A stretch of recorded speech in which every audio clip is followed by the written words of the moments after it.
Well, welcome back to another edition. And I'm really privileged to have on this podcast Sarah Carr. And actually, Sarah and I have already had a discussion because we thought the recorder was going. So this is take number two. So I don't have to ask Sarah the question is where she practices because she's from upstate New York.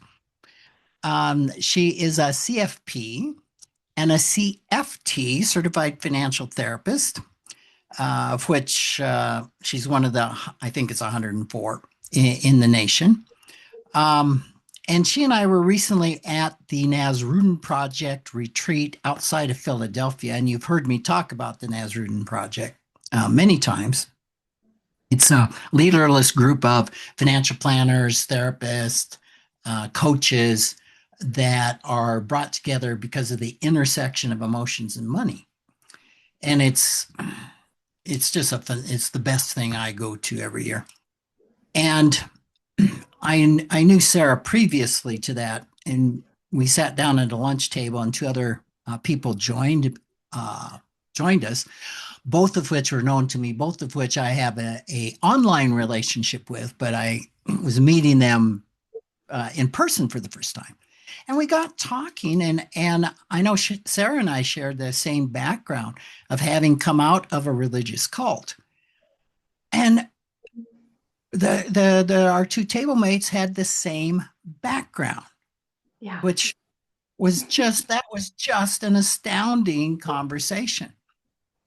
And Sarah just told me that this happens to her all over the country, and it was at that point that we decided the recorder wasn't on. Yeah. Exactly. So, Yeah. I don't know why it happens. I don't know. There might be part of it that I'm just kind of, maybe I weave it into the conversation somehow. Or if I cue in on kind of like some of the, I don't, I don't know if there's like a sixth sense maybe that I recognize. Oh yeah, like I come from a similar background, and then it just ends up coming up in conversation pretty freely too, as far as like, oh yeah, me too. I grew up in a cult or cult like, or I grew up in a very, conservative faith background. It will almost always come up. And yeah, and then it's like, well, tell me your story. Let's talk about this. And so I think there's an aspect too, right, of creating a safe space to talk about it and talk about our experiences. yeah, that makes some sense because I don't think I've ever talked about that on the podcast. And what I'm in my fourth year.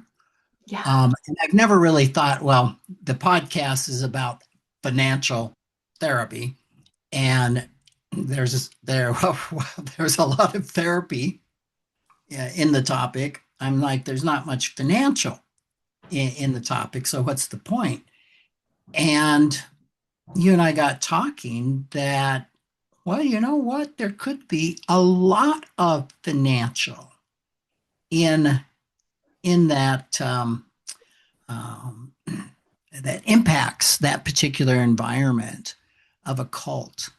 Maybe before we get into that, say a little bit more, because when I refer to what I came out of as a cult, that it was, I've only started saying that maybe in the last few years. It was really hard to admit Mhm.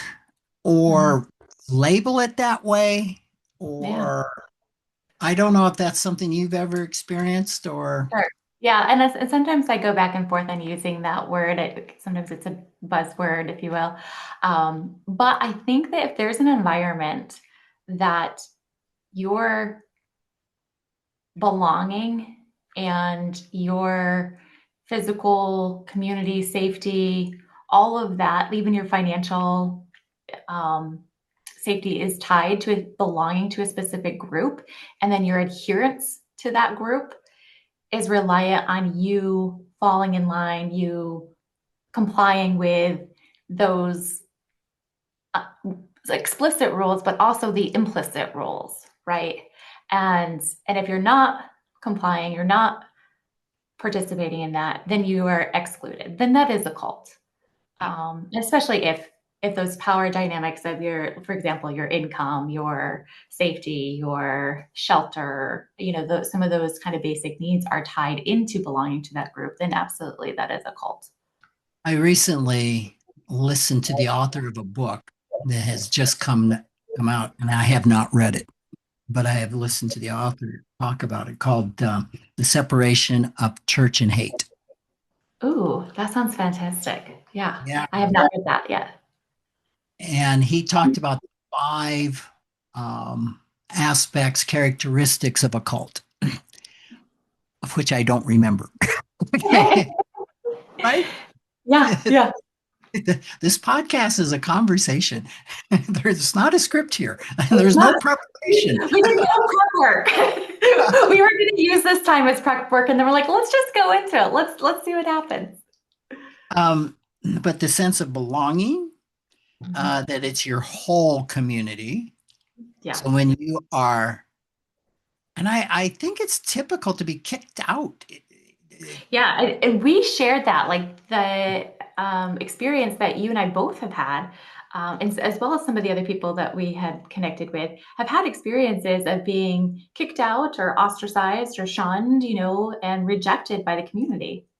So, uh, and you lose your entire community at that point in Mhm. time, Yeah, which just can be devastating, right? absolutely. And sometimes for folks that are in ministry, like getting paid by being part of that community, when they're kicked out, there's not just the loss of the community, but there's the loss of income.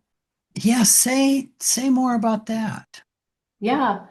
Yeah. So, I mean, there is a point, and now thankfully, in my experience, my parents were associate pastor. I think children's ministry, youth minister was scheduled or slated to be pastor of a church after the head pastor passed, and that was kind of what was designed.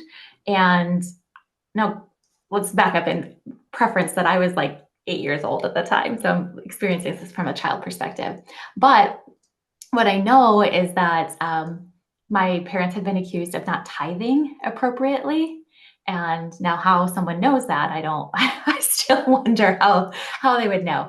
But they were told that they weren't tithing the correct amount and therefore were disobedient and not, supportive of the church. And they were being kicked out. The elders had met. And I think it was probably political more than anything, but had decided that they needed to leave and wrote a letter, said, you can't come, your family, you'll be physically barred from this church. So my dad lost, I mean, it wasn't a lot of income, but he lost that income, lost the community, right? Had to start over. I lost a best friend because this was pre, social media. So I lost one of my very first best friends. And, those kinds of wounds definitely stay with you. And also like as a child, like you witness the possibility of being ostracized like that if you don't fall in line, right?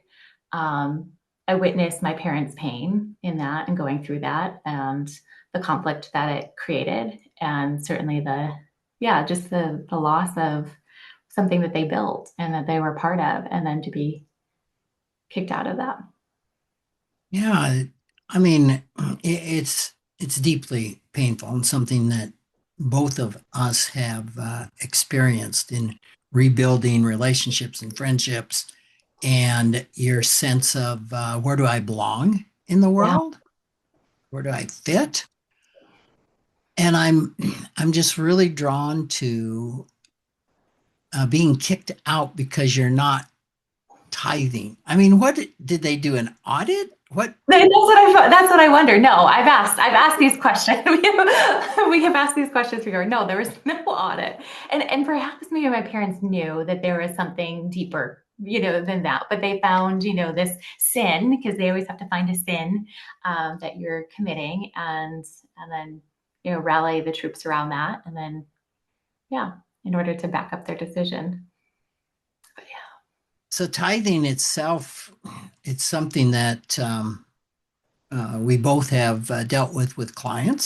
clients who are uh, Christians that believe in tithing. And I've had discussions, well, is tithing on the gross?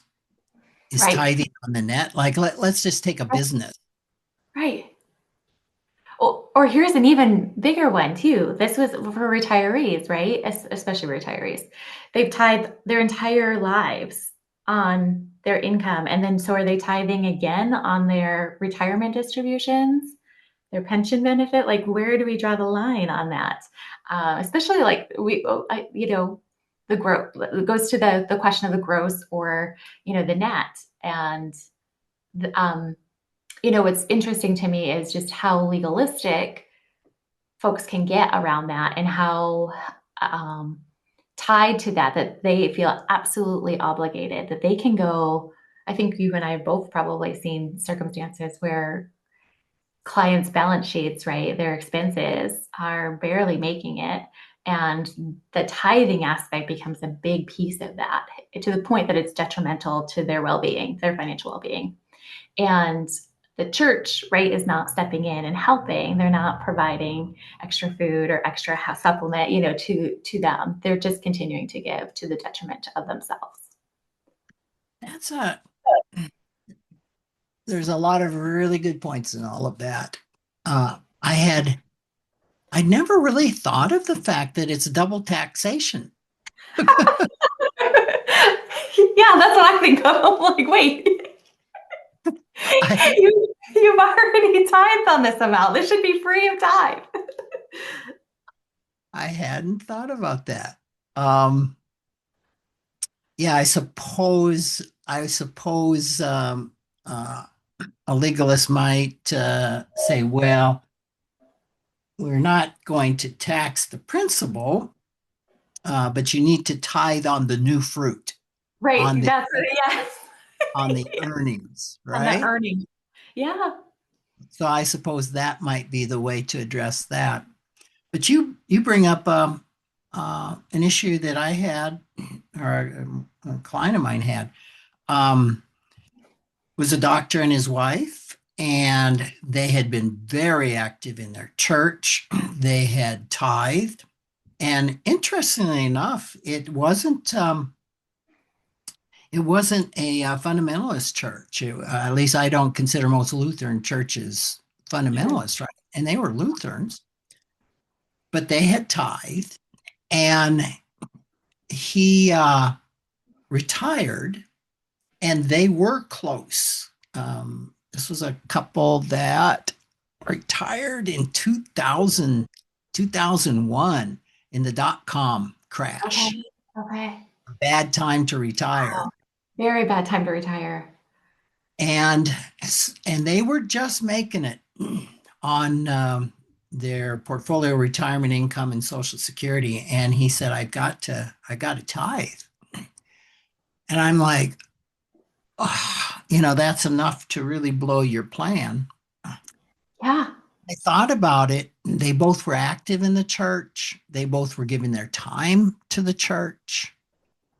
And I framed it much the way you did. I said, you have given so much financially. You're not working anymore. And now you are still giving of your time. Are you getting any salary for that? No. Right. And I said, maybe it's time for your church to give back to you. Yeah. 'Cause I think they've been there for 40, 50 years, something of that sort. And so I liked your framing that, well, the church isn't necessarily supporting the elderly. Hmm. Right. And I can't think, I'm going back in time of the church I was in. I think, every once in a while, if somebody didn't have some food Right. or Yeah, there'd be like those one-time scenarios, right? Like, oh, or like they're for an emergency, there's a furnace, so we'll take up a special offering yes, for, this particular need. yes, but there was still the expectation that they were Right. to. Yeah. And back to the discussions I've had with business owners. I mean, if you take 10% of the gross, Oh my sometimes goodness. the profit isn't 10%, right? Right. Um, and there would be some just like, I've got to do that. And I'm thinking, what's driving a person to give to the financial detriment of their responsibility Mhm. to take care of their family? They're not viewing it that way at all. Right. Right. They're not. What do you think the beliefs are, the underlying scripts are in that, the of needing to tithe? I would think, well, if I don't tithe, I'm not a good Christian, or if I don't tithe, I'm not a Christian at all. Mm-hmm. Mm-hmm. If I don't tithe, that's an affront, an offense to God. I mean, it's the Yeah. slippery slope. I mean, it was enough that the church used it to kick your parents out, however they determined they Yeah, would tithe. because of that morality factor, right? You're no longer good enough to be here. Something else that came up to me is I attended a fundraiser for a Catholic organization. They were building a retreat center. Hmm. I attended it with the thought, and my kids went to a Catholic school, and Yeah. I'm not Catholic, but it was just a good school. Sure. Yeah. I went into that thinking, I'm gonna give 250 a month. That's what I'm gonna pledge to give. And halfway through the lunch, they came around with a little envelope, and they said, "We've handed out envelopes, and this is your suggested giving." Hmm. I'm like, Mm-hmm. "Is that?" And I had to leave for another commitment right there. My wife stayed. And I remember the place and the road I was. On the phone, she says, "Well, do you want to know what our suggested monthly giving amount is?" I said, "I don't know, 250." And she laughed. "No, no. 500? Oh, no. Yeah. 750? No, no, no. You're not even close. 1,000? No. 1,500? No." Okay. She says it's $1,650 a month. Oh my God. What were they building? Oh my gosh. They were they were remodeling an old um, um, Benedictine complex or something like that into a retreat center and a school and a school. And I was like, 1,650 a month? You got to be kidding me. Where did Wow. they get this? And I had a good friend that's in a men's group I go to, and he's Catholic. And I said, "What is this?" He says, "Oh, yeah. Oh, that's normal." He said, "What they did is they have a little committee that figures out based on what you do and your perceived status of how much they think you can give." Oh, so these were like personalized. These Here's were, yes, here's the yes, they were ceiling. all personalized. Yeah. Oh my God. Oh my God. That's so And I thought, really? And so the father who was one of the guys ahead of this, I knew really well. yeah. And we were friends. And he called me and said, "Yeah, what? Just want to know what your pledge is going to be." And I told him, I said, "Well, going into this, I plan to give 250 a month. Mm-hmm. And I have rethought that, and I'm not going to give anything." And he was like, "What?" I said, "Listen, when you said the expectation is for me to give 1,650 a month, I Yeah. was going to give 250 a month joyfully, Right. happily. Yes. Now I have this $1,650 expectation, Yeah. and 250 I think is an insult. And and if I give more than that, I feel coerced. Yes. And I'm not happy about it anymore. Right. Yeah, the joy is gone. There's no joyful heart in this giving anymore. And he's like, oh, we're happy for anything that you would give.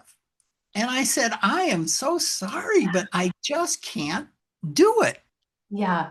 You'd be like, man, I got the ick. No, nope, I can't do it anymore. I got the ick for sure. So that was my exposure to Catholic giving, at least at this one church. I don't know if that's broad based. My friend would suggest that was quite normal. Like, Yeah. oh, Yeah. yeah, you ignore what they expect you to give. Wow. But also the gall. Like I just like there's still part of it that just is so like, wow, that is so not godly in my opinion. Just it's so many principles. Oh my goodness. Good for you though. Good for you. And it doesn't sound like it, but to someone else, what would that have done to them? Yeah. I think, I don't know if you were Catholic. You probably were, to my friend's point, you were ready for this and you looked at it and you laughed Yeah, okay. and then you gave what you wanted to give.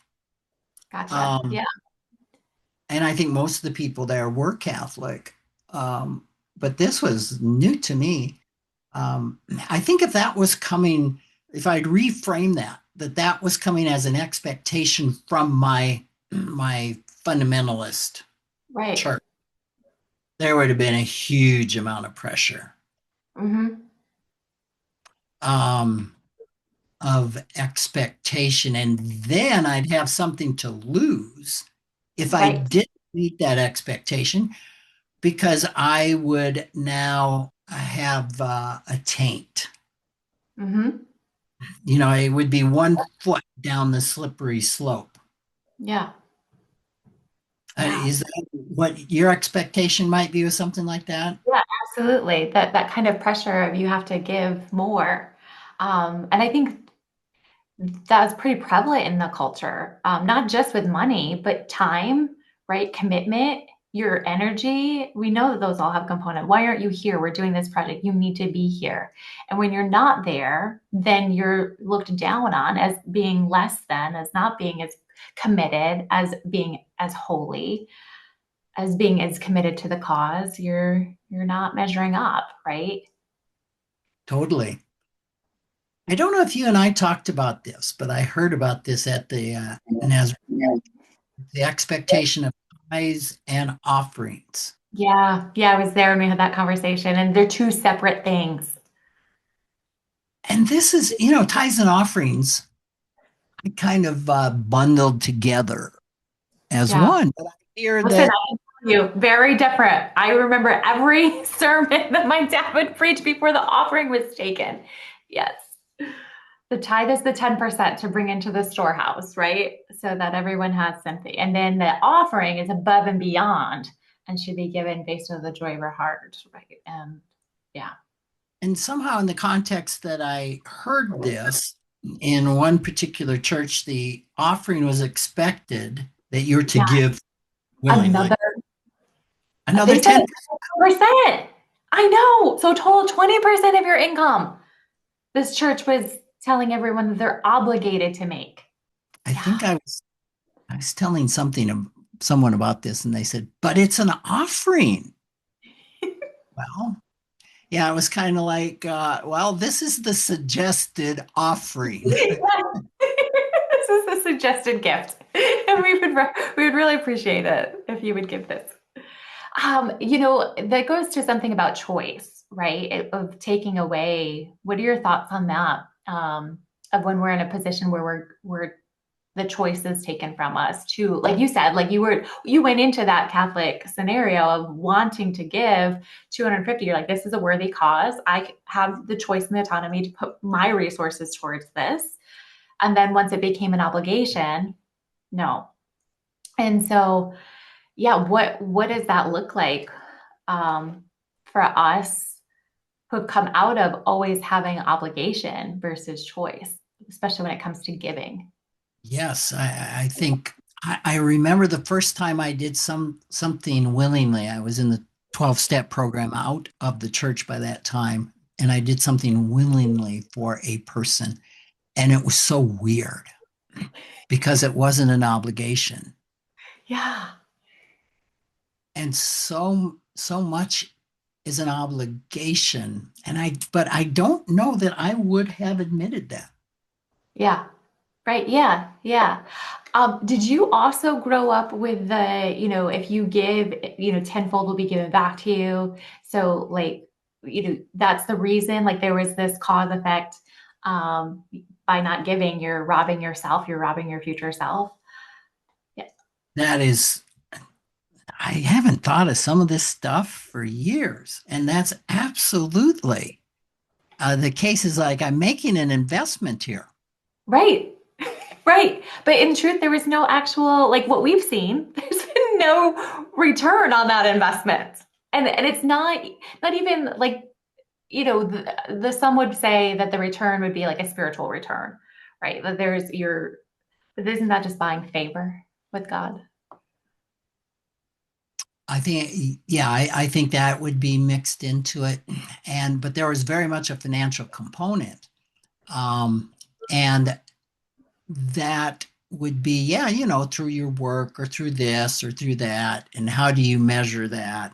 Because Yeah. there were some folks that knew me back then that would say, well, that absolutely has happened in my life. Um, Right. Yeah, absolutely. I think there are people that would say that that happened. And then I would probably push back and be like, okay, well, what about this person who's always given and yet hasn't had the same return? exactly. Um, but that was the this is the reward that you will get for being compliant. But there is always the obligation, at least on the 10%. Yeah. Yeah. I mean, I remember once that I gave 20% of my income one year to a building project. And I got accolades for that. Um, Hmm. Public being held up is such a fine example.